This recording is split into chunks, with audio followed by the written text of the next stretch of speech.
Today will be the first day of testimony in the Aurora theater shooting trial. We expect at least one survivor whose life was forever changed that night to take the stand. This is after an emotional day of those opening statements from both sides. Some jurors already brought to tears. 7 News reporter Tyler Lopez live for us outside the Arapahoe County Courthouse with a look.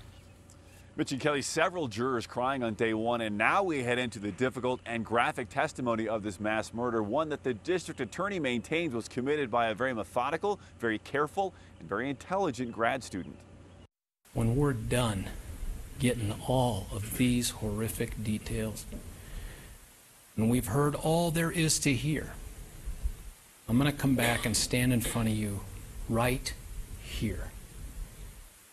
And I'm going to ask you to reject that guy's claim that he didn't know right from wrong.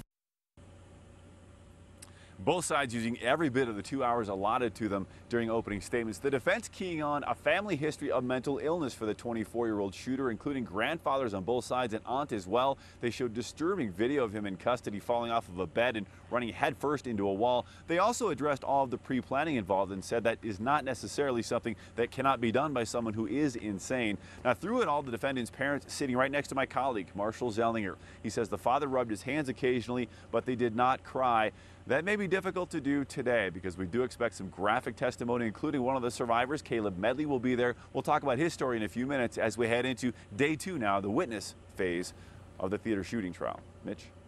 I'll take it from here. Tyler, thank you. Now, just keep in mind, this trial isn't about guilt, rather sanity.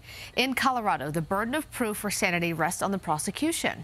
A defendant is ruled insane only if the person had a severe mental disease or defect and wasn't able to appreciate the ramifications of the crime at the time it happened.